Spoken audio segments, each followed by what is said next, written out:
know what it's like. Okay. So we are going to begin with our opening statements, and we'll begin with Paul Anderson. Well, good evening. I'm Paul Anderson, and over the course of my career, I've interviewed over 100 people for different positions in different jobs I've had. In the interview process, I look at their experience and want to know about their character, what makes them tick.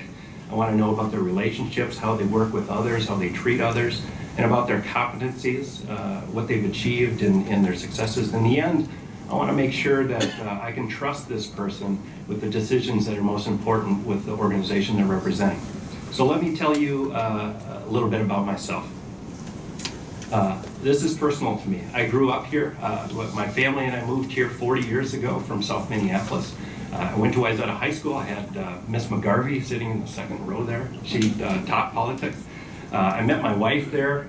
It's here where we bought a house and where we are raising our two girls. I also grew up in a family business, and that's where I really learned the core values of hard work, fiscal discipline, customer service, and a passion to serve the community you live in. I also learned that character, integrity, and honesty matter, and I really hope in today's environment that still matters. It's these values and principles that have driven me to a successful career in government and business and in nonprofit sector, and also as a volunteer in many different community organizations, also as a coach and a mentor here. I was honored to serve as district director for one of my heroes, former Congressman Jim Ramstad, also as deputy chief of staff for a good friend and a good man named Governor Tim Pawlenty, and today I own my own consulting business. It's these experiences, core values, and principles that I will take with me to serve you at the Capitol, because we have some serious work to do. We need better health care, we need better education, we need better jobs, and we need better government. I'll work hard, I'll protect and defend your tax dollars, and I'll serve you in your interest. We have so much at stake for the future of Minnesota. Thank you. Thank you so much. And now we'll hear from Deb Calvert. Thank you to the League and your partners for this opportunity. I'm Deb Calvert and I'm running for State Senate. I'm on leave from Mitchell-Hamlin School of Law, where I've supported the president and board for 5 years. Previously, I had the honor to work for Native Daughter Senator Amy Klobuchar, who embodies good governance. I have a music degree and I'm a violin teacher by training. I ran my own home music lesson businesses as I followed my husband's firefighting and emergency management career.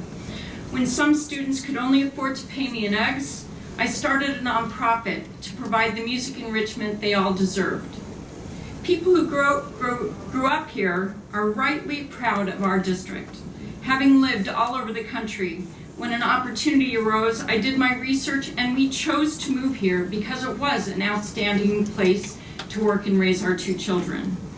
I appreciate what we have here. It's why I advocated for our public schools at the state legislature. It's why I decided to serve on the Minnetonka Planning Commission to balance the community's development needs with preservation of the natural amenities that make this such an outstanding place to live, and why I'm a proud member of the League and NCJW. My husband's service on 9/11 and Hurricane Katrina taught me it shouldn't take a national tragedy to pull us together to get things done. That's why I worked as campaign staff for candidates who would bring us together, and why I'm running for state senate. There are important things to do, and that's why I'm here. Thanks. Thank you so much. Now we'll hear from Sarah Anderson, District 44A. Thank you. I'm State Representative Sarah Anderson. I represent the area of Plymouth, most of Plymouth, not all of it, and I have been blessed to be elected by the people of Plymouth 5 times. They have recognized the good work that I've done in working on things such as spurring job growth here in the state of Minnesota, as well as making sure our kids have a world-class education, and making sure that our government is smaller and smarter in their investments that they use your tax dollars with. That has been my primary focus at the legislature.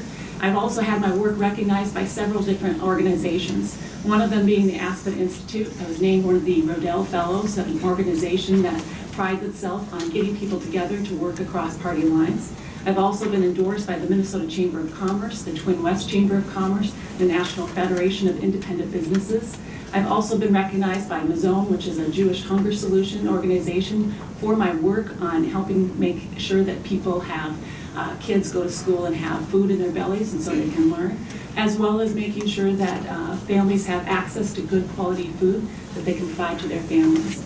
That's just a snippet of some of the things that I've been able to accomplish at the legislature.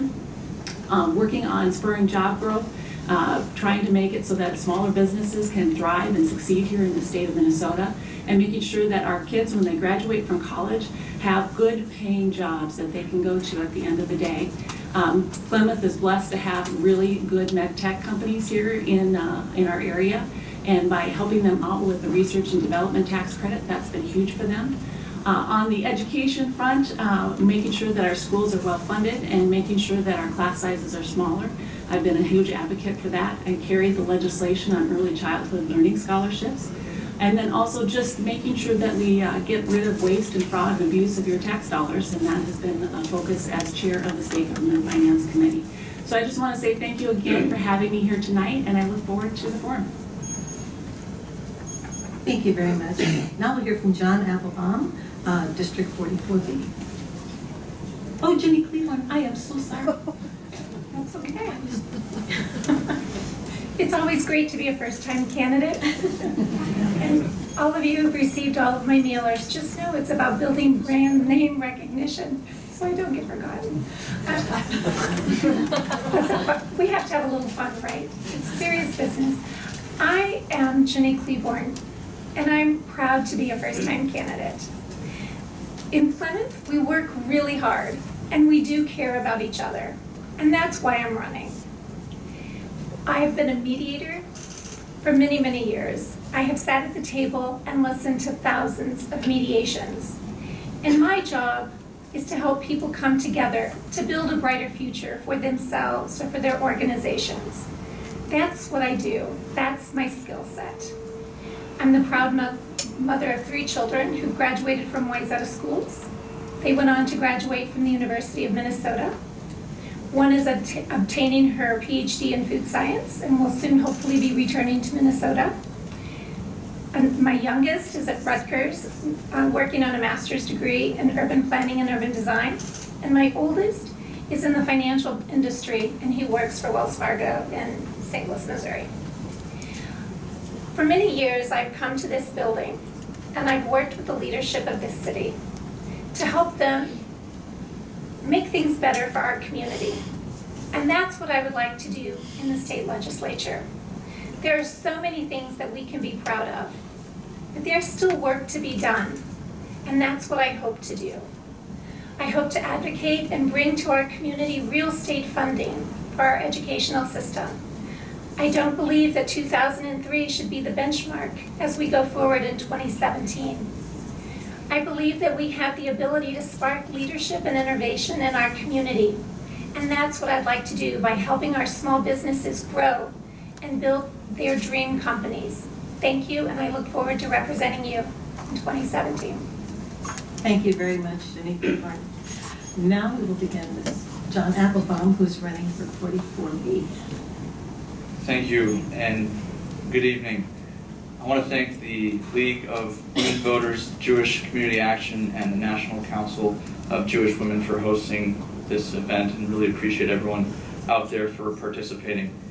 I'm John Applebaum, and I'm seeking my second term as state representative for District 44B, my hometown district, which includes Plymouth, Minnetonka, and Woodland. By profession, I'm a lawyer who specializes in real estate transactions, and I practice law at a Minnetonka law firm. More importantly, I am newly married to my wonderful wife, Kate, who would be here tonight, but she's flying back from New York City, where she attended International Bridal Week, looking for the best new designs for her store. You see, being married to me has been such a wonderful experience for her that she decided to open her very own bridal shop so she could extend that wondrous experience to other women. It's called Annika Bridal Boutique, and it's located on 50th in France, right across from Lund, so be sure you stop in and say hello. You know, when I first ran for this seat back in 2014, I vowed to make education my top priority at the legislature. True to my word, I've delivered more money for our local school districts, championed critical funding for early childhood education, and created the nation's first student loan debt tax credit. I also promise to be responsible with your hard-earned tax dollars. Along with advocating for tax relief for student loan debtors and their families, I've always voted to lower taxes for families, small businesses, and veterans. Finally, my efforts to protect your property tax dollars have been recognized by Reform Property Taxes Minnesota with its 2015 legislative award. Lastly, I pledged that my votes would reflect responsible environmental stewardship, and I'm proud that Clean Water Action has designated me as an environmental hero with a 100% score. Thank you. I'm honored to represent my hometown community and look forward to this evening. Thank you. All right, and now we'll hear from Patty Meyer. Good evening, everyone. I'd like to thank everyone that's here in the audience. It's really great to see so many people coming out to hear about the candidates and the issues this year. I would also like to thank the League and the other sponsors for putting this event on tonight. I have been a resident of the Plymouth side of the district for 40 years. I am an insurance professional in the risk management area, and I'm married. I have 2 grown children and 1 grandson. And as a longtime Minnesota resident, I do know that we have a lot to protect in this state. The motto of the state, or the slogan, or the nickname is the North Star. And right now, I feel that the North Star has lost some of its twinkle. And we've got some challenges in this state that we need to address. And we need leaders and legislators that are honest and have common sense and the ability to compromise, collaborate, and to forge solutions, basically to just start getting things done in St. Paul. My goal is always to listen, to learn, to lead, and to act with the will to do what is right for the district and for the next generation. Thank you. Thank you very much. Well, now we begin the question and answer period, and I do have many questions. So how we're going to do this is rotating, and we're going to go in reverse order. So Patty will be the first to answer the question, and then you'll notice that we're going to rotate between the seat that they are running for, just to make it fair so that no one person always gets asked first. So, Patty, here's the question. If elected, what would be your transportation priorities and how would you fund them? Transportation is a very important issue in this state. Part of the transportation issue, of course, is roads and bridges.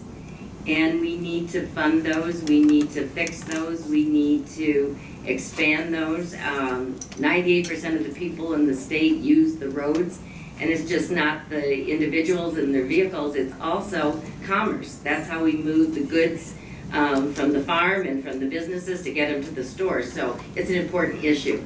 I feel that the funding of it is something that we have some mechanisms in place now that we could draw on to pay for the roads. And I know there was a bonding bill that didn't get passed that had some provisions for roads and bridges. Also, when we talk about transportation, we have to look at all sorts of means of transportation, whether we're dealing with rapid bus systems, if we're dealing with trying to get businesses to get employees to work from home. It's a very important issue. Thank you very much. And then we will hear next from John Applebaum, and then it will be Deb Calvert, just to kind of give you a sense of that. Transportation. Same question, yeah. One of this past session's many disappointments was the lack of a transportation bill. I'm sure you all remember 2 years ago at this time, candidates from both parties wanted to talk about how transportation was their top priority, and this is going to be the transportation session, and there's nothing more important than transportation. Well, of course, nothing happened. The House Republican majority's proposals were so extreme and unreasonable that ultimately compromise was unable to occur. It is considered paramount by both sides that we come up with $600 million in order to fund our transportation system per year over the next 10 years. We have to keep all options on the table. Having said that, I I did not vote for a gas tax. I do not think that's the right answer, but we have to consider options including bonding and other sources in order to pay for what our area needs, and that includes transit, by the way. Republicans seem not to value transit, but Thank you. Oh, you put me on. Thank you very much. Okay, then we will go to Deb Calvert. Same question? Transportation is a constitutionally mandated function of state government, as is education. And I believe that in our district, the city councils, the City Council of Minnetonka and all of the related city councils in St. Louis Park, Hopkins, and Eden Prairie that would be affected by Southwest Light Rail want Southwest Light Rail, as does the chamber. And so it is a priority for me because it will get people off the same arteries that goods and services travel. So that is one thing that I would like to see done. And of course, we have to maintain our roads and bridges and start planning for capacity. As in terms of how we are going to fund, I believe that every option should be on the table and only be eliminated if it has no merit. And so I'm going to put it all on the table and we'll only eliminate them as they don't work. Thank you. Thank you. Paul Anderson. Well, no one likes to sit in traffic, and we need a transportation system that's going to allow us to spend more time at home with our families and at work and at school and our places of worship. Unfortunately, due to the gridlock at the Capitol, we haven't seen the investment in transportation these last couple of years, and we've all seen that unfold, and it's unfortunate. So we need to make investments in a comprehensive transportation plan that addresses the needs for our roads, our bridges, and our transit system. And we need to do it in a bipartisan way, and we need to get it done. And we need to get it done fairly soon because everything's ripped up, but we need to make progress on this issue. Thank you. And then we'll hear from Jenny Cleveland. Transportation is something that, if we do it well, we don't really give credit to the people who have designed it. Unfortunately, it has not been done well for quite some time. When we talk about gridlock in our capital, we have to understand that these are important bills that must be passed, and we don't have to look much further than the last 2 years. The biggest difference between my opponent and I is that my opponent will not, has not, ever voted for a bonding bill. You cannot do roads, bridges, and transit if you take bonding off the table. That is the biggest difference between my opponent and I when it comes to transportation. I have sought the advice of our city council and our leadership here to see what would they like. They are asking for help in developing bus rapid transit, and that's what I said I would help them do. Thank you very much. Sarah Anderson. Thank you. Well, in the last legislative session, we passed a $5.5 billion investment in transportation. That includes both roads and bridges and transit. I've been recognized by the Suburban Bus Transit for award for my work on suburban bus transit here in the area of Plymouth and the suburban districts, including Maple Grove and Eden Prairie and everywhere else. So my work has been recognized by the suburban transit folks for helping provide that transit to people in this area. On top of that, what my opponent just said is flat out wrong. I have voted for bonding bills that focus on infrastructure. I don't support bonding bills, though, that spend $90 million on a Senate office building that's not needed. If she wants to support that, she can go ahead, but I think that your tax dollars are more valuable than that. On top of that, the Republicans put forth a transportation plan of $7 billion investment over a 10-year period. Unfortunately, Democrats in both the Senate and the governor's office refused to even consider that. So thank you. Appreciate your time. Thank you very much. Our next question, and we will begin with Sarah Anderson. What is your stance on expanding Minnesota's gun violence prevention legislation to require criminal background checks on gun purchases made at gun shows, online, and by individuals? Why or why not? So in this last legislative session, we did a couple of things as part of the public safety bill. We said that if you are not eligible to own a gun legally, you are not also eligible to have ammunition within your possession. On top of that, if you look on the federal level, much of this is dictated by federal law. And under federal law, you cannot sell a gun at a gun show if you're doing it for profit.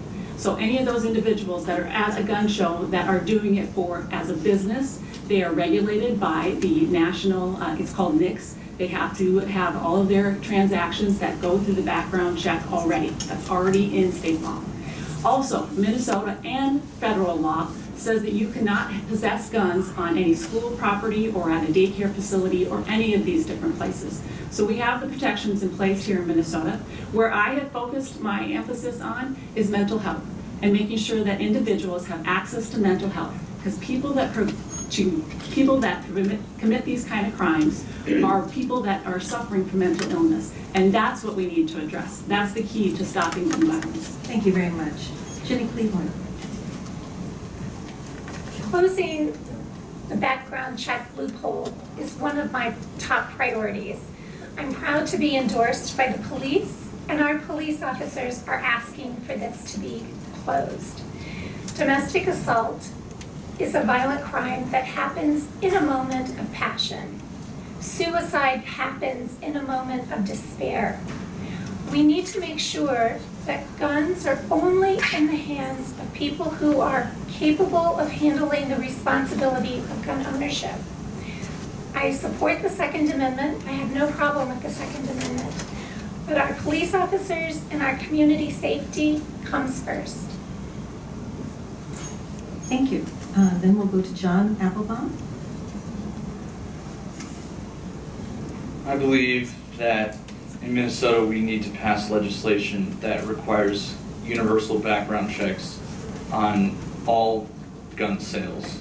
We need to close the gun show loophole and ensure that every single person that is purchasing a gun has been vetted and that guns do not get in the hands of people who should not have them. Having said that, I believe in the Second Amendment. I'm not advocating for taking anyone's guns away. However, despite what you may hear, gun violence is at an all-time high. And one of the many reasons people like living in our community is that it's generally pretty safe. And I intend to keep it that way. We need to make sure that only law-abiding citizens can possess firearms, preferably as few as possible. And that's why the Police and Peace Officers Association has endorsed my candidacy. I'm proud of it, and I'll continue to make sure that you guys are all safe. Thank you. And Patty Meyer. I'm under the impression that when it comes to background checks, that right now we are doing background checks on guns that are purchased by a licensed dealer. That is the law, and that's what's happening now. Where we may have the problem is that you have a person-to-person sale, family member, they're not required to do a background check. And there's always the criminals that are on the corner that are making the deal. And I don't know what a background check is going to do to stop that transaction. I am concerned with people who have a mental health condition. I really would like to see guns, something we could do to keep the guns away from those people. But other than that, I think we're fine. Thank you. And we'll hear from Paul Henderson. We all want to live in and prosper in a safe and secure community. I want that for my family and my girls. I want that for you and your loved ones. I support the Second Amendment and the constitutional right for law-abiding citizens to keep and bear arms. But let me be very clear. I do not, and I will work to make sure that criminals, terrorists, and those with mental illness do not have guns. I do not support guns in schools. And on issues like this, any major public safety issue, I will work closely and have the relationships already with Sheriff Stanek, with Chief Goldstein in here in Plymouth, with Chief Borboom in Minnetonka, and Chief Johnson in Deep Haven. Thank you. Deb Calvert. My husband is an avid sportsman and has been a lifelong, very responsible gun owner, and I believe in our Second Amendment right to keep and bear arms. But we all have stories, and one of the stories that I have is that one of my daughter's high school friends, Topaz Cooks, lost her father in the accent signage shooting. And we all have stories like this in our families. So I am in favor of background checks, closing the gun show loopholes, because in my heritage, there's a saying that if you save one life, you save the world entire. If it saves one life, it's worth it to me. And there's evidence that background checks to get permits in Connecticut, that when that was required, the gun homicides went down 40% and 15% reduction in suicides. And when they repealed a similar law in Missouri, gun homicides went up 23% and suicides went up 16%. Thank you very much. I'm feeling bad having to cut you off. I see you have a lot of information. We're going to ask an education question. And we will begin with Deb Calvert. What are your priorities for education policy and school funding?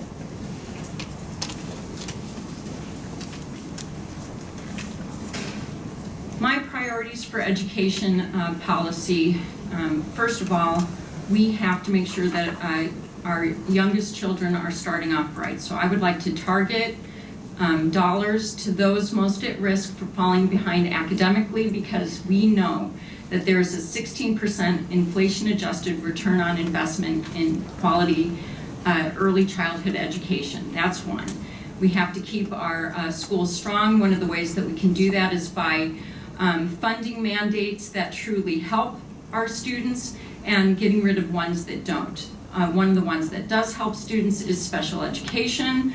But the federal government only funds, in general, 17% of the commitment out of the 40% that they have said that they would fund.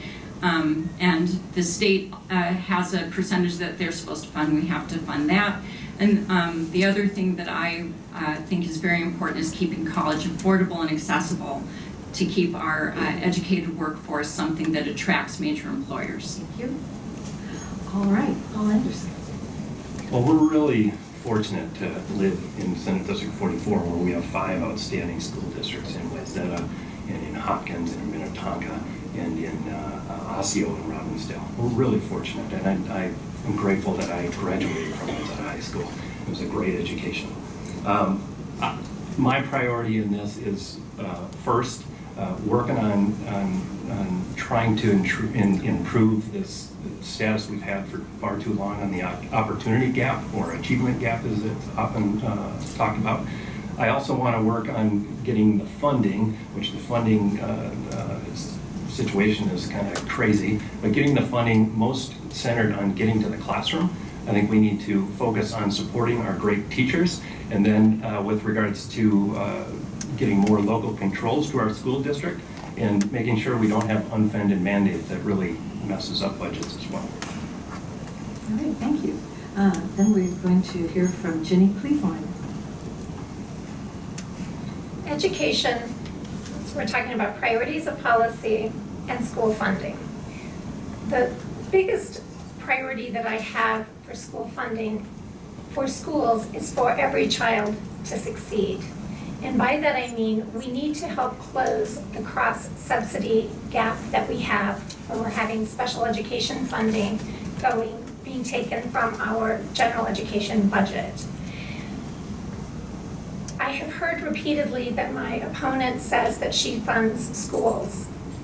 She has been in the legislature for the last 10 years. And in those 10 years, we have constantly had our funding reduced in an inflation-adjusted manner. We cannot pit one family against another when it comes to education. My top priority is for every child to receive the quality education that they deserve in Plymouth, no matter which school they attend. Thank you. Thank you very much. Sarah Anderson. So this past legislative cycle, we increased school funding by $605 million over base. What that means is we get more money to our schools in Wayzata and Robbinsdale and the Osseo School District. On top of that, I carried legislation that would make sure that we increase funding by $48 million for early learning scholarships. These are scholarships that are dedicated to kids that are at the most risk for academic failure, quite honestly. And by putting those scholarships in place, we're giving them the leg up, the advantage that they need to be successful in their long-term economic or educational career. On top of that, we also had school readiness, which helps all kids. We also put an emphasis on literacy, which is a very huge issue. K through 3 literacy, if you can get a child to have a proficient in literacy through that age period, they do better in math, they do better in everything in their school career. So we have done some really good work, I think, on education. Is there more to be done? You bet there is. But I think this last legislative package was pretty good. Thank you. All right, Patty Meyer. Well, I think all of us want the best education possible for our children. And in Minnesota, that is one of the 2 items in the Constitution that's required for the state to be responsible for. Our budget's $41 billion, and 40% of that goes to education. And I think we need to let our teachers, our administrators, our local school boards have a say in how some of that money is spent. I am a proponent for continuing to increase money to go to the schools, because I believe too that it's a very important thing. When we're talking about the achievement gap, I think we've got to attack that problem from the early pre-K side, as well as come up with ways to handle the kids now that are in 3rd grade, 5th grade, 6th grade, 8th grade that are battling the achievement gap. And maybe we need to take some of the best practices and have a conversation with a diverse group of educators and counselors in school, parents, leaders, to see what we can do to take care of that. All right, we're going to have another question. We have John Applebaum here. Sorry. That's okay. What's that expression that you learn something new every day? At this debate, I've learned a couple of things I hadn't heard before. Representative Anderson, number one, that she passed a $5.5 billion transportation bill that obviously never happened. And she just mentioned that she delivered $605 million in new funding for education, which didn't happen. The House Republicans' bill was for $157 million in new education spending, which would have led to layoffs all across the state of Minnesota. Superintendents all over the place were saying how disappointed it was. Ultimately, thanks to me and my colleagues and the Senate Democrats, we stood tough, and the governor stood tough, and we ultimately delivered $525 million for our K through 12 schools, which still is resulting in some deficiencies. But I can promise you, under DFL House leadership and under my leadership, we're going to make sure our schools are properly funded for all pre-K students, for all K-12 students, and we're going to actually make college affordable by freezing tuition, reducing student loan debt, and making sure everyone that wants to go to a college can afford to do so. Thank you very much. All right, in this next question, again, we start with John. It's kind of a long question. Racial disparities in Minnesota include home ownership, small business development, education, healthcare, and incarceration. Last year, Governor Dayton and the legislators provided additional funding for small business development and first-time homebuyers. What efforts will you support to reduce racial disparity? Well, I support the governor's proposal and acknowledge that this is a problem.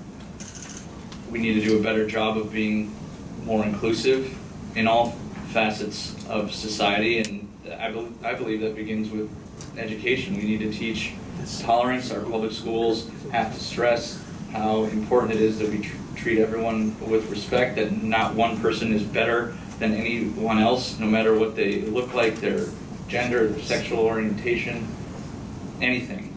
So I think it starts as an educational issue. At the same time, it's delusional to think throwing money at a problem that's been in existence since the beginning of time is going to solve the problem. So it starts with education. We have to do a better job. I think some funds will help when it comes to things like small business development and housing, but it's an institutional problem that we need to address at the earliest outset. Thank you. Patty Meyer. This is a problem that can be fixed. I think we need to concentrate on jobs. If someone has a job, someone's making a living, someone has pride in themselves and their workmanship, they can take that pride and they can buy a house, they can take care of their family. So we have to provide the vehicle to give those people the skills needed to be able to earn a living and to go out and make things happen in their communities. Maybe we need to also work within the communities, talking to the leaders in the communities and getting people together to address this. I know there's, I think it's the North Side Achievement Zone that has been very successful, and maybe we need to do more of that type of stewardship in the communities. Thank you. Deb Calvert. There's so many things that we can do. I'm sorry. Paul Anderson. No, it is you. It's you. You're number 3. Is it me? It's you. You're totally blue. You're number 3. Yes. Okay. All right. So there's so many things that we can do to address racial disparities. I applaud the governor's efforts. One of the things that I would like to do is to invest in mass transit to connect people who live in job deserts with the good paying jobs that are here, for instance, in the West Metro. Investing in educational programs that are proven to work, like AVID, to help junior high and high school kids graduate, and invest in those early childhood and family education programs to help close the achievement gap so these children can succeed for a lifetime. To promote community relations programs like the one that I participated in, Police Citizens Academy, so that the police can become aware of the needs of the residents, and residents can become aware of the things that the police face when they are trying to protect our communities and improve relations there. And I'd like to see some sentencing reform guidelines to keep dangerous criminals behind bars, but allow people who make mistakes to plug into the economy. Thank you. Paul Anderson. Well, someone said that we're the land of equal opportunity, but not necessarily the equal outcomes. And this is a problem. My family and I have been committed for years to volunteer in the community and loaves and fishes to help feed the hungry. Families moving forward to help clothe and give housing to families in crisis and transition. Minnesota Teen Challenge to help break the chains of addiction. And we're also a host family for an organization called Safe Families that also provides respite for families in crisis. So we see this, and it's a real problem. So my priorities are on education and on jobs and focusing on as much as we can healthy families so we can work on this issue. Thank you. Sarah Anderson. So I mentioned earlier my work on the early learning scholarships. That is hoping, our goal is to help close the achievement gap. And by getting kids at a young age, getting quality care so that they're prepared for kindergarten and can succeed. On top of that, I have worked extensively with Mazon, the Jewish Hunger Solution program, on a couple of different things. Making sure that when students go to school, they're not at school hungry, that they have breakfast, that they have lunch, and that they're prepared and ready to learn.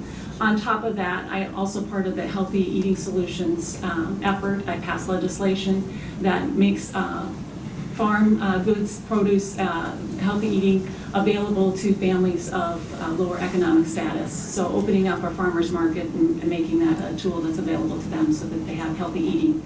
But I think the big thing that we haven't talked about yet is just overall healthcare and the cost of healthcare and the fact that MNsure is failing miserably and that we need to do a better job in making sure that people can afford the care so that when they need treatment, they can go to the doctor and get the care that they need. Very much. All right, and this next question we will begin with, Ginny Cleveland. I got to put this pen down. I'm checking them off before, sorry. One of the things that I've been a long time human rights and civil rights advocate. I've done it for decades.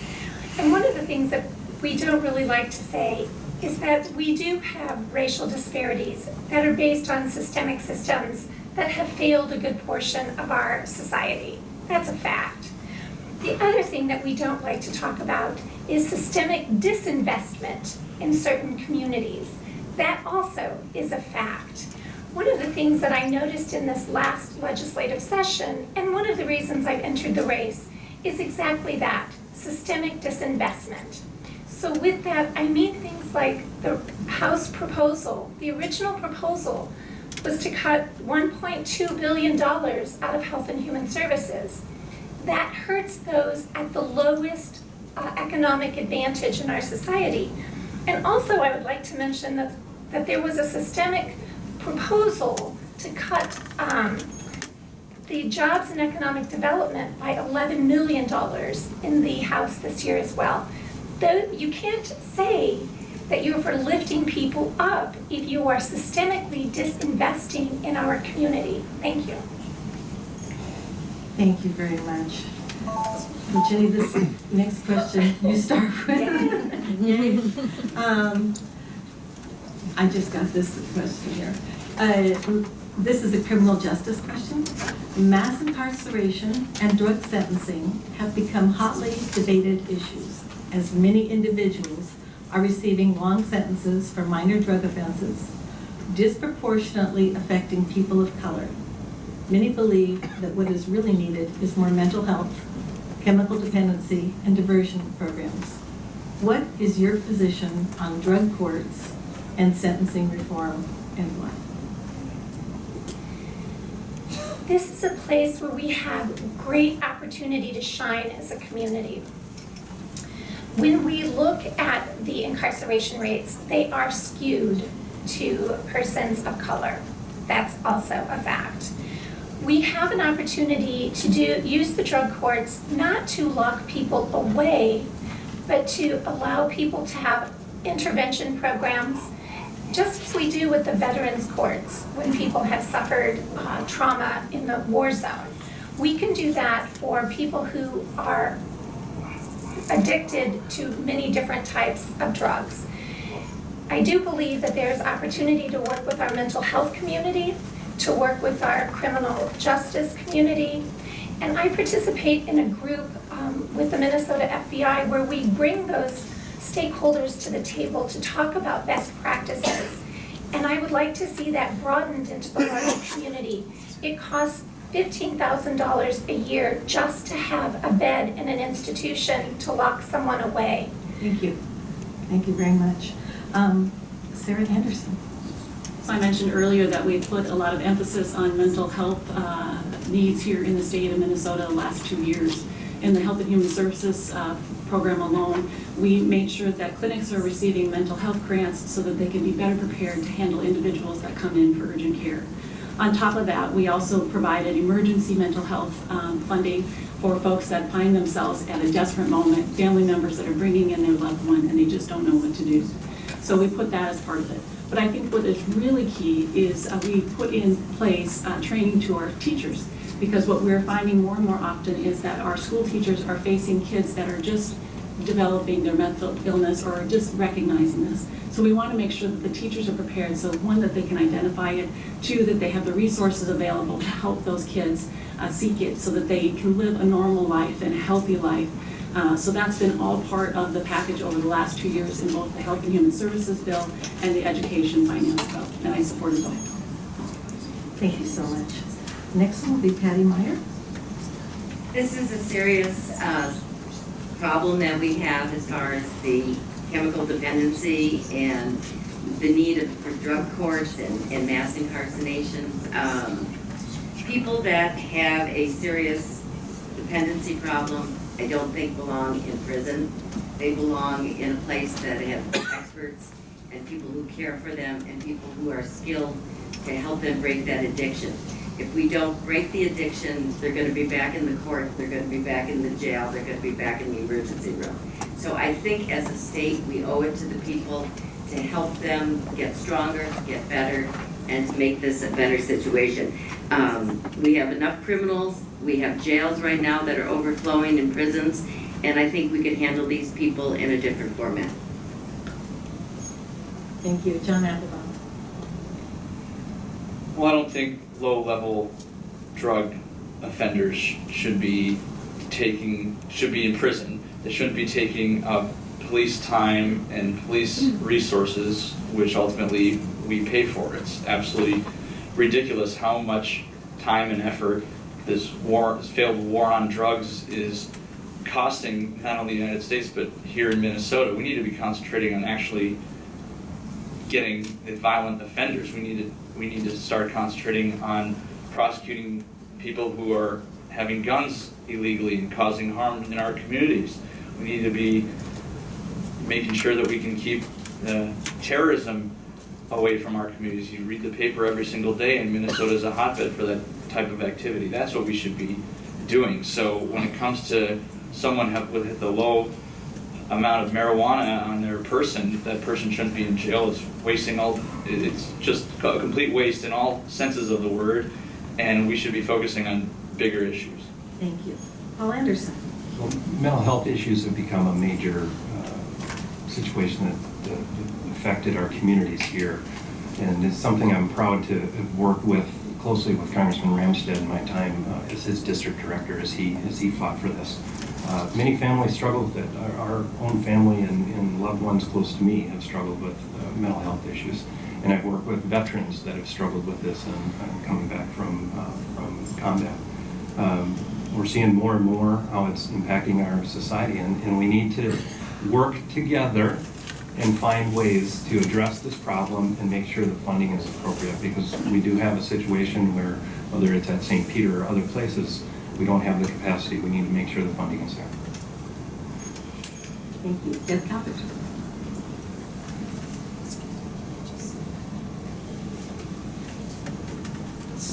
I work at Mitchell Hamlin School of Law, and I've had the privilege of coming to know some very distinguished judges and attorneys and law professors who, many of whom agree that we do need sentencing reform, and that drug courts can provide the kind of guidance for diversion programs to provide restorative justice and the kind of mental health care, chemical dependency care that people who have addiction need to get out of their situation and not reoffend.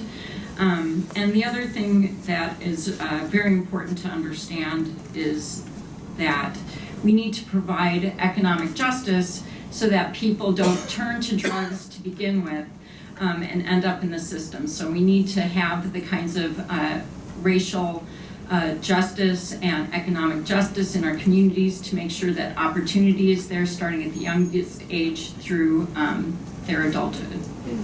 Thank you very much. Our next question, and we will begin with Paul Anderson this time. Small businesses are the foundation of Minnesota's economy. What experience do you have working with small businesses, and what steps would you take as a legislator to support small businesses and help them grow? Thank you. Well, this is obviously close to home. One, I own my own business, and I also grew up in a small business with my family still involved in running it. And it's really hard to be a small business owner in Minnesota. I think you talk to anybody, and I've had many conversations where small business owners are just pushed and pushed and pushed on taxes and regulations that they're ready to drop their keys and walk away. So we have an unfriendly climate here for businesses, and especially the last years. If you look at it at the metrics, we are a very good place to do business. But when you look under the hood and see on the cost effective or the cost of doing business here, we're way at the bottom. We have to work on reducing business property taxes and regulations to invite more businesses to start, be innovative, and keep going. We can't lose our small businesses in Minnesota. All right. Deb Calvert. Well, probably the most important way that we can help our small businesses, according to the people that I speak to at the doors, and I've spoken to many hundreds at this point, is to address health insurance premiums. And it is something that we really do need to grapple with, and quickly. So we do need to get a hold of the reinsurance or high-risk pool to make sure that premiums are affordable for our small businesses. We have to work on on property taxes for small businesses and make them manageable, because it really is pricing people out of their properties. And there are other business taxes that could help level the playing field. And And in addition, I think we have to continue to invest in education because it's our educated workforce that can support our small businesses. We can partner small businesses with community and technical colleges to make sure that they can hire people that have the skill set that they need. Thank you very much. Sarah Anderson. So I'm endorsed by the Minnesota Chamber of Commerce, the Twin West Chamber of Commerce, and the National Federation of Independent Businesses. These are organizations that are made up of small businesses across the metro area, Twin West in particular, in this area. And I'm glad to have their support. And the reason why they support me is my work on property tax relief for our businesses. As we've heard, all the candidates so far have said, that is a key issue for them, and that's the #1 issue I hear about small business owners when I go door to door. On top of that, healthcare. MNsure has driven up the cost of premiums for our small businesses astronomically. The average increase per year for a family of 4 has been $4,800. That's per year. Prior to this, they were not seeing those kind of increases. Our leadership has asked for Governor Dayton to hold a special session to address this issue. It's an urgent need. We need to get this taken care of. We also need to look at the proposals that we already put in place. We asked Governor Dayton to ask for a federal waiver so these small businesses could shop around for other health insurance outside of here, and he has yet to do that. That was something that we passed into law. All right, and then we go to Jenny Cleveland.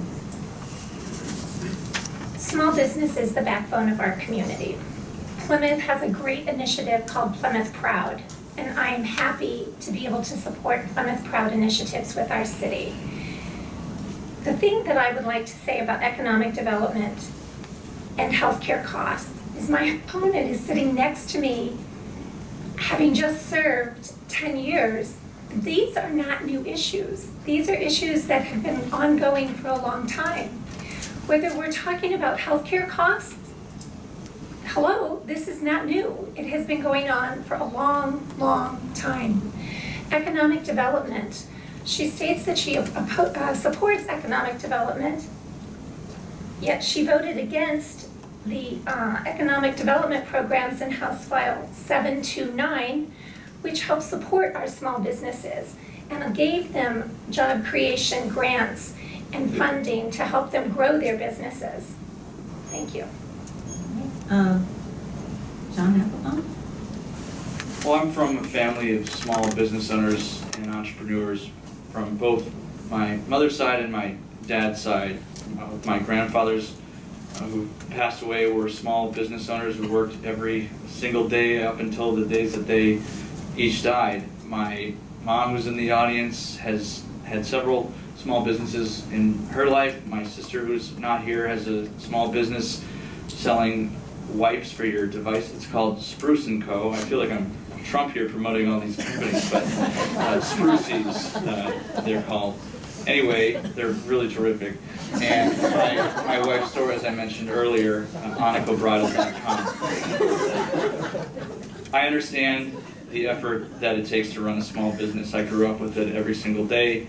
I know how hard they work. They're the backbone of our society. 95% of all jobs are related to small businesses. That's why I authored a bill that would provide refunds to small businesses for costs associated with collecting sales tax, and look forward to building upon that policy, and we'll do everything I can to ensure that our small businesses are in good shape. Thank you. And then Patty Meyer? Feel like Shark Tank?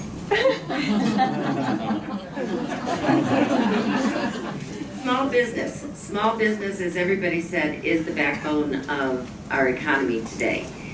We must do whatever we can to encourage people to take that step and go out there with their dreams and what they want to accomplish and help them. The state seems sometimes not to be as encouraging as it should be for the small business owner. We've got barriers, we've got taxes, we've got healthcare costs, we've got property taxes, we've got a shortage perhaps of a qualified workforce. So there's a lot that we can do to help that small business owner. Because as you know too, a lot of the businesses today, it's their bread and butter, and that's their future. And we're losing some of these people to other states because they cannot make it here because of regulations and taxes. Thank you. And Patty, you'll be the first to answer this next question. And the question is, please explain your perspective on the role of money in politics. Do you support full disclosure of the source of political contributions? Why or why not? Well, that's an interesting question. We've got an awful lot of money in politics. And as you know, with this election year, billions of dollars that are involved in this. I wish we could get rid of it, really. But it's really, the Supreme Court decision is kind of a tax code issue. And it affects not just politics, it affects some nonprofit businesses too. So I'm okay with disclosing it, but I would like to see the unions also disclose. And in the bigger picture, if we could shrink the amount of money that's put into this, I'd be for that.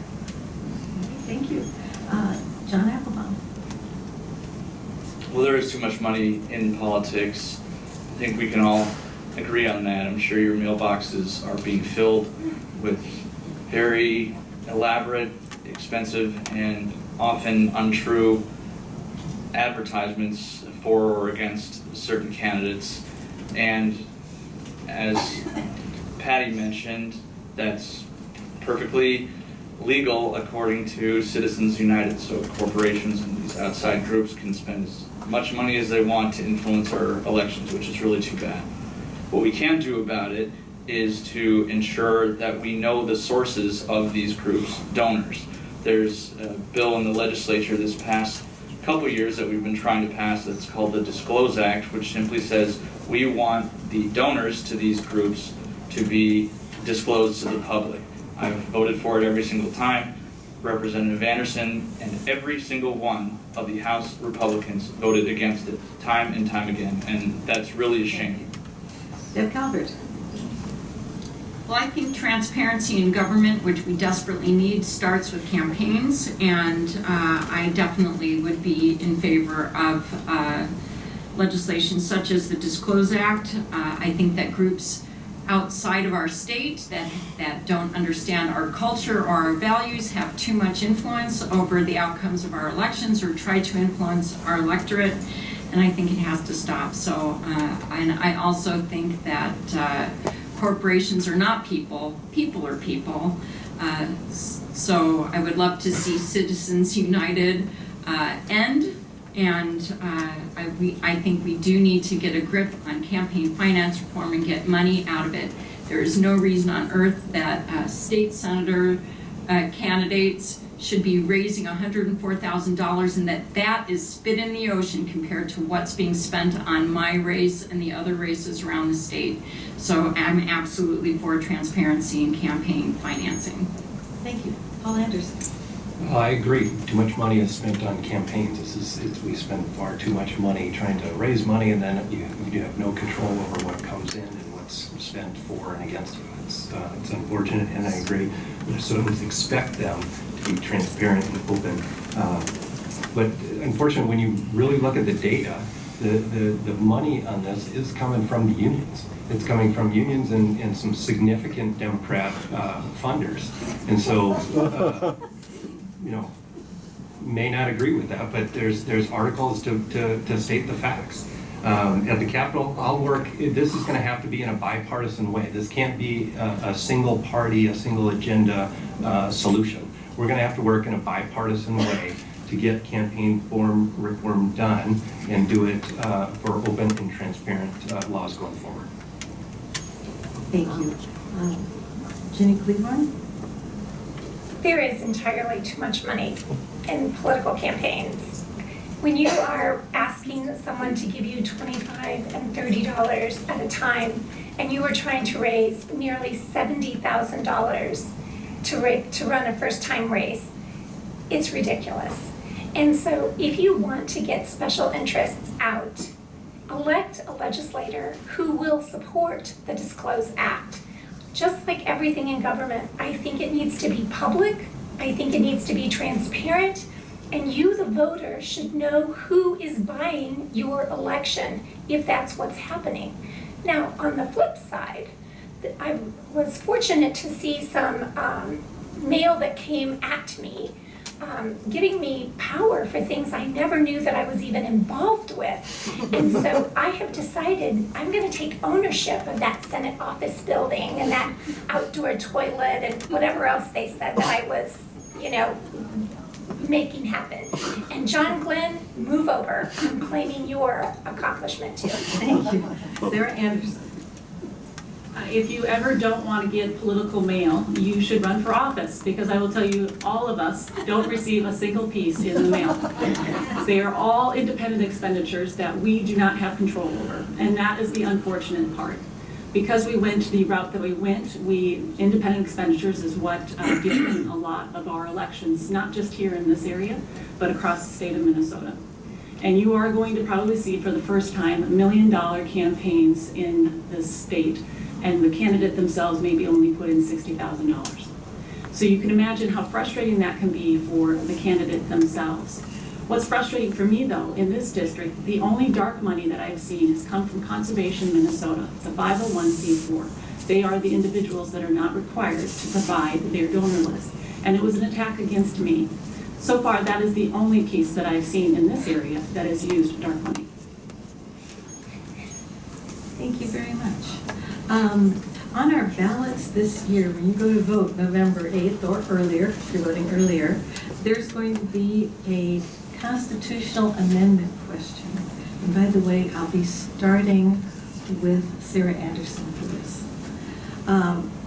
The question on the ballot will be, shall the Minnesota Constitution be amended to remove state lawmakers' power to set their own salaries and instead establish an independent, citizens-only council to prescribe salaries of lawmakers? Do you support this amendment, and why or why not? Sure. This was passed when the Democrats were in control of the House, the Senate, and the governor's office. And the reason why they passed it is that it is a guaranteed pay increase for legislators, but they don't have to claim it at all. And here's why. If you look at every other state that has gone to a commission, the pay for legislators has increased. In California, they increased their pay by over $100,000.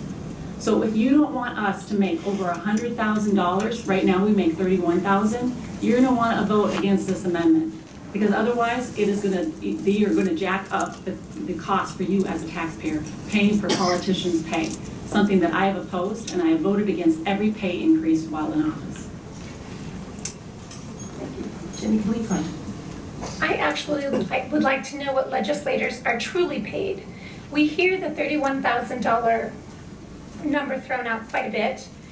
Then we have the per diem, and then we have the health benefits, and then we have the child care benefits, and the list goes on and on and on.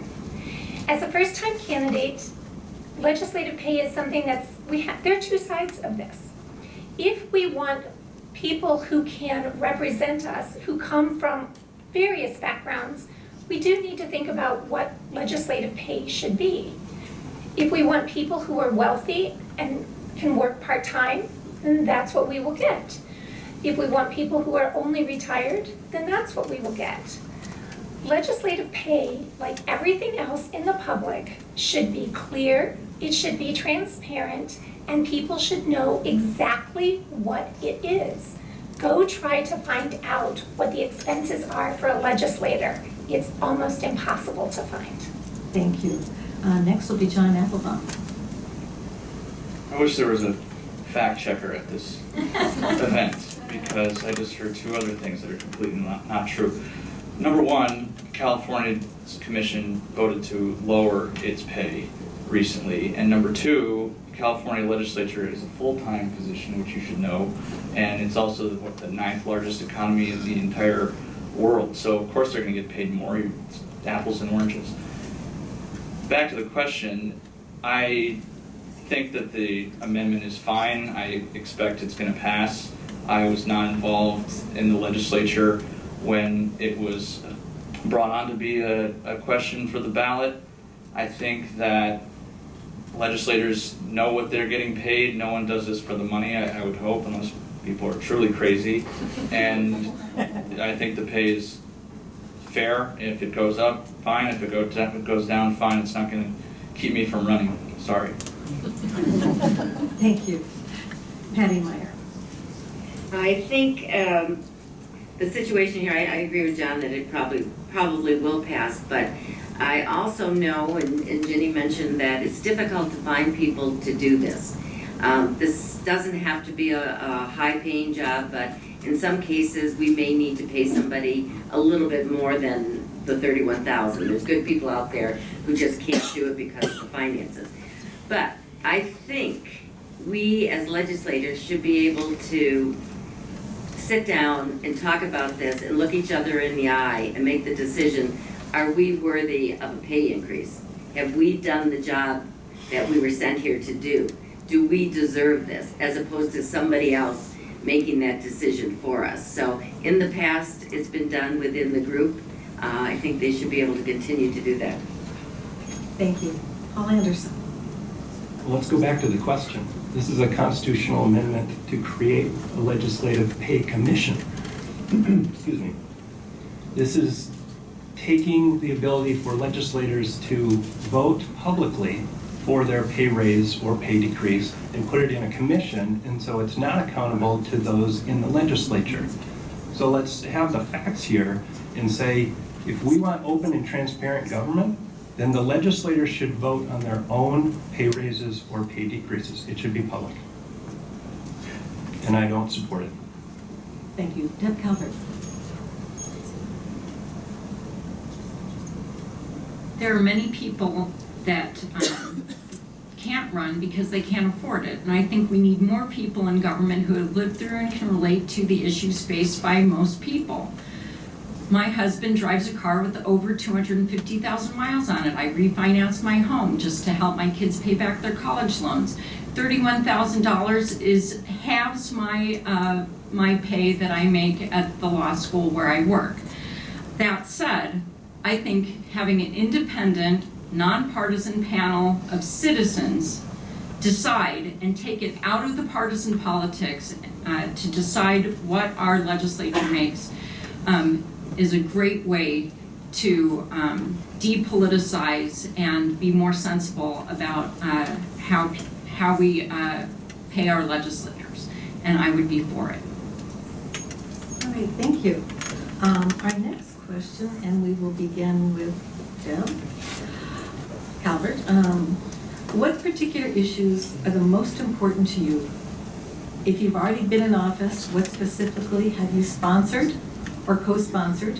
If you haven't been in office, what would be a particular issue that you believe needs to be addressed?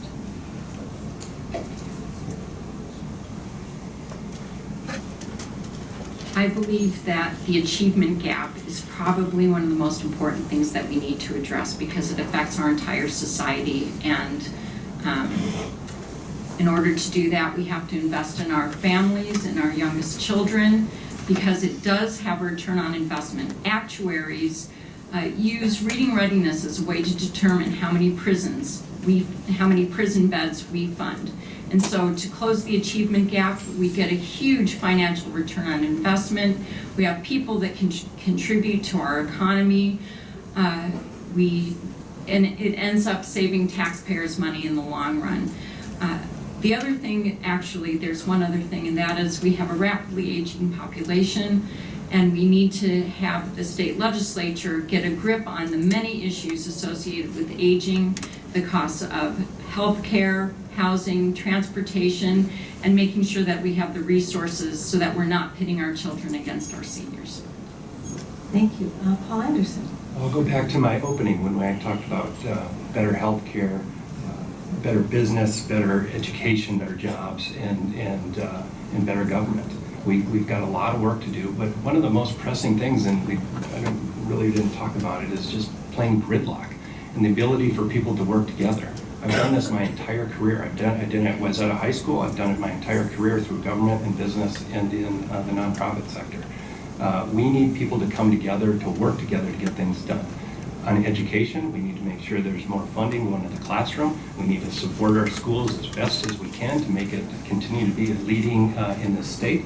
And we also need to do everything we can to support our small businesses, because again, the business climate in this state is not friendly. So we need to make sure that our businesses are supported and we can reduce the the overbearing business taxes and regulations. Thank you. Judy Cleveland. The reason I'm running is because I believe that we should have real funding for our state, for the priorities of our community, and representation for our community. That's the biggest issue facing us right now. Who will be our representative? Earlier, I said that my representative did not vote for any bonding bills, and I was told that I had not spoken the truth. I would like for you to look at House File 380-2700-1752-2490-622, starting in year 2008 and marching in every other year thereafter. We cannot build a community that we want to have without adequate funding, whether it's for our schools, our transportation, or caring for our seniors. Those are the three issues that I have said all along that I am running for, and I would like to represent you, your ideas, your desires, your wishes, your dreams. All right, and then we'll hear from Sarah Anderson. So I focus a lot of time and effort on education and our economic policies that we have here in the state. As I mentioned earlier, I supported early learning scholarships. I've carried that legislation, supported having smaller class sizes for our students. On the economic front, I have advocated for strong economic policies that help our small businesses thrive and grow here in the state of Minnesota. Unfortunately, my opponent supports ending any kind of benefit and tax expenditure that we have here in the state, which means that we would see a tax increase on every man, woman, and child in the state of Minnesota. Tax increases on your property, tax increases on food, on clothing, everything that you use as part of, including your income tax. So if you are looking for having a strong economy, that means that we need to give people the tools that they need in order to grow businesses here in the state of Minnesota. She will kill the economy, as the Democrats have done, and how we saw here today, we got our budget forecast, and we're now below our budget target by $96 million. Thank you. Patty Meyer. What issues that are, issues that are important to me if I was over in St. Paul would be everything that has to do with the business climate and the economy. I believe that a strong economy makes everything work in the state. It's going to fund our businesses, it's going to fund our schools, it's going to fund our roads, our bridges, our transportation and transit issues. We have to be robust here and vibrant. As far as education goes, I believe that we should be maybe spending more of our energy on making sure that students are ready for the workforce.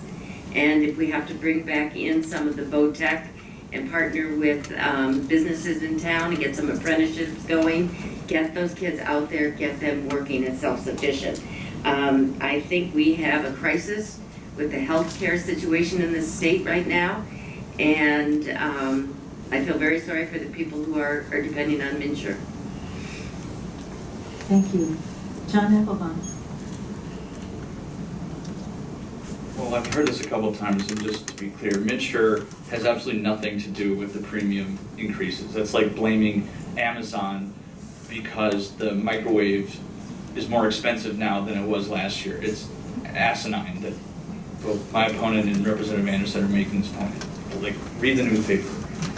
Anyway, the most important issue to me is education, as I mentioned before. We have to make sure that every single student in Minnesota can afford to invest in themselves and go to college. That's why I created the nation's first student loan debt tax credit.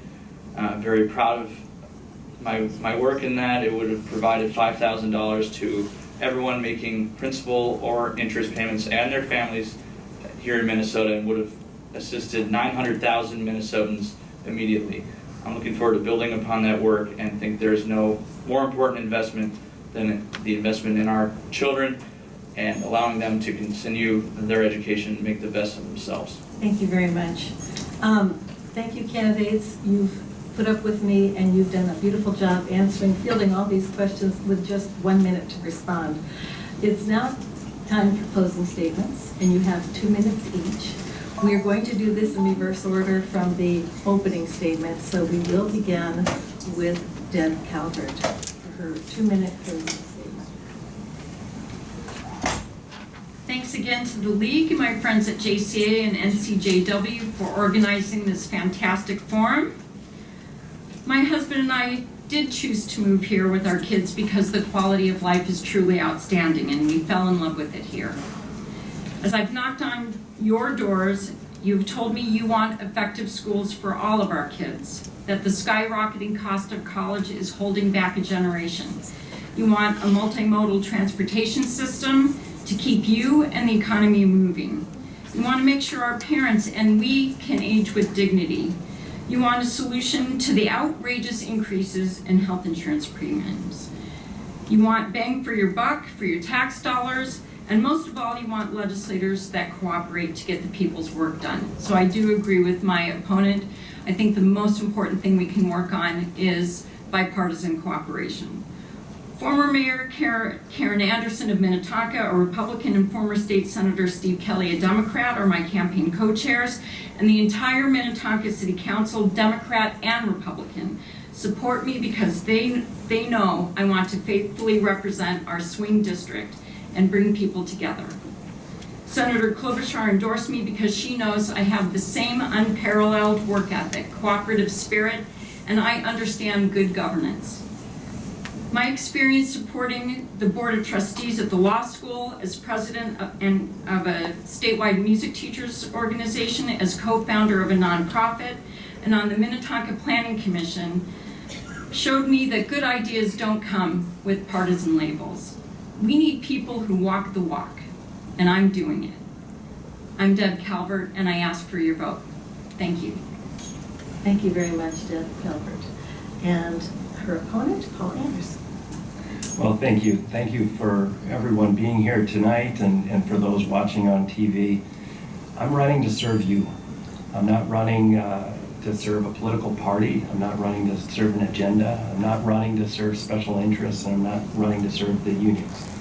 I'm running to serve you, the people, the communities where I grow up, and the businesses of Senate District 44. People are tired of politics as usual. Very tired. I believe my experience and core values have not only prepared me to represent our area at the Capitol, but prepared me to lead and get things done in a bipartisan, common sense way, just like my mentor and friend, Congressman Jim Ramstad, did for almost 30 years in this area. I'm proud of the support of so many people in our community, an area I truly love. I'm proud of the support and endorsements of friends and mentors like Congressman Jim Ramstad, Governor Alan Quie, Governor Tim Pawlenty, Tom Horner, one of the leaders of the Independent Party here in Minnesota, Sheriff Stanek, and so many more.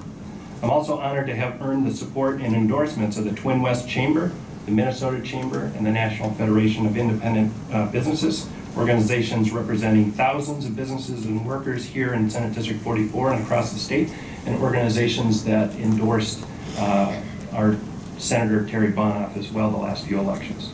We have so much at stake for the future of Minnesota, and I'm hopeful we can make it better and brighter, but we have to get to work and get things done. We need to make sure we have a better healthcare system, a better education, better jobs, and better government. As I mentioned before, I will work hard on your behalf. I will protect and defend the taxpayer dollars that you give our government, and I will serve the best interests of the communities of Plymouth, Minnetonka, and Woodland. I hope to earn your vote on November 8th or before with early voting. Thank you. Thank you.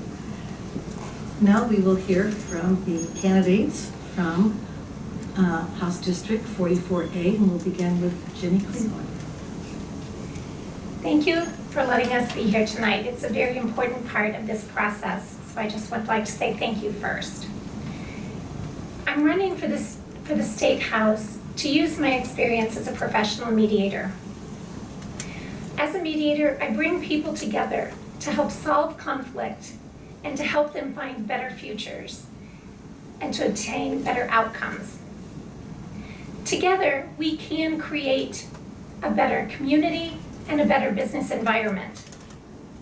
We can invest in our schools and spark our youngest learners and help those adult learners who are off to university and trade schools. We can help our small businesses succeed as well. We can listen to them, cut red tape, and pass a comprehensive transportation plan that gets both the goods and services to market as well as employees to work.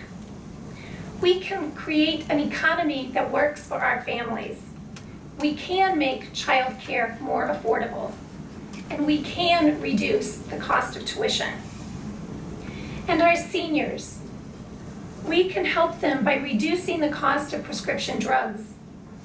We can set up systems that help them as they want to age in place in their own homes and in their own community. No political party has a monopoly on the good answers. We have to work together. That's why my skills as a mediator are so important at this time. The last session, we did see gridlock. There was no transportation bill, no tax bill, no bonding bill. I know the effects of conflict. It's frustration, it's counterproductive, and it does produce gridlock. But I also know the value and promise of compromise. Its benefits are uplifting, and it's a way for us to meet the needs of our community. Thank you. I ask for your vote on November 8th. Thank you. All right, and now we will hear from Sarah Anderson.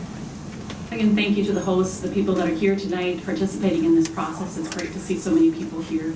I am very proud of the work that we did in the last legislative session. We were able to pass a $5.5 billion investment in transportation, as well as funding our schools by $605 million increase. And on top of that, making sure that our businesses have a friendly climate so that they can grow and thrive here and provide the good paying jobs that we rely on in this area. Something that I didn't mention earlier, I am married to my husband Paul for 20 years. He is a physics teacher in Buffalo School District. We have one son named Cole, and he attends Kimberly Lane in Wayzata School District. And I think about him every day that I go to the Capitol. I drop him off at school, and I think about him and the state that I want to lead for him. And that's a state that I have loved and enjoyed, and making sure that it's strong, that when he graduates from college, that he has a job here, that he can live here and raise a family here, much like all of us have done that are here in this room. And I think that's key, but we need to be looking at what we are doing for the economy to make it lasting for the long haul. So those are some of my things that I've been focusing in on at the Capitol. On top of that, as I mentioned earlier, I am endorsed by the Twin West Chamber of Commerce. That's our local Chamber of Commerce. The Minnesota Chamber of Commerce, the National Federation of Independent Businesses. I've also been endorsed by the long-term care providers. These are individuals that provide care to our senior citizens across the state, as well as a host of other organizations that have recognized my work at the Capitol. Some of them being the Medical Alley. I received the Spirit of the Alley Award. These are companies that build the medical innovations that will save lives down the road. I've also been recognized for my work on organ donation, making sure that more people participate in that process, which I'm going to give my plugs since John has been giving plugs for everything under the sun. If you are not a donor, please do so. Next time you get your license renewed, become a donor. You are saving lives and helping a lot of people. So thank you. Thank you.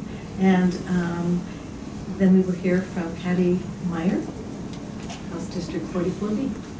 Thank you. Thank you again for coming tonight, everyone. If elected to represent this district, I will look for common ground and common sense proposals for the hardworking, tax-paying families in this district. I will support funding for critical programs like education to make sure that no one is left behind and every child has the opportunities to succeed to their greatest potential.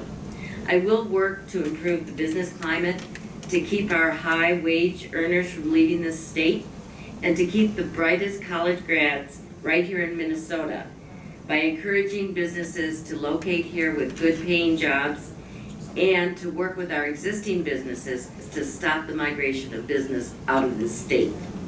When our economy is strong and vibrant, we're all strong, as I've mentioned before. I promise to work for the people in my district to the best of my ability, to listen to them, to solve their problems, whether they're a Democrat or they're a Republican, because I'm elected to represent the people of the district. Thank you very much. Thank you. Sean Applebaum.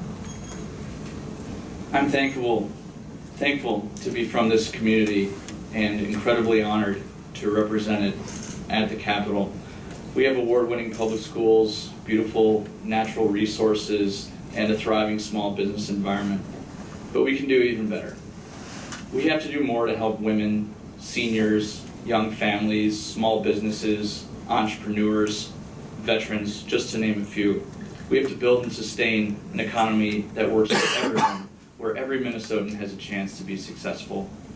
We need strong, creative, and energetic leaders who have the right vision for Minnesota and the courage to stand up and do what's right, even when doing so is unpopular. I will continue to fight for you, to fight for what's best for our community members, and to fight for what's best for all Minnesotans when you continue to send me back to the Capitol time and time again as your hometown representative. Thank you so much, and I believe that the North Star has lost some of its twinkle. I don't buy that. I think the best days are yet to come, and I promise you that with my leadership, I'll deliver, and the future will be brighter than ever before. Thank you. Thank you very much. Couple of words before we give them a round of applause. Regarding the amendment that the candidates were asked about earlier, on the ballot, if you don't answer it at all, it counts as a no vote. So please check out, you can see on the League of Women Voter Minnesota.org, it's LWVMN.org site, they have a fact sheet available for viewing. I also want to give a plug for, I want to give a plug for, if you have not registered, if the candidates have got you so enthused and you haven't registered to vote, you can still do it in the next couple of days, and it's on mnvotes.org. Thank you to our audience and President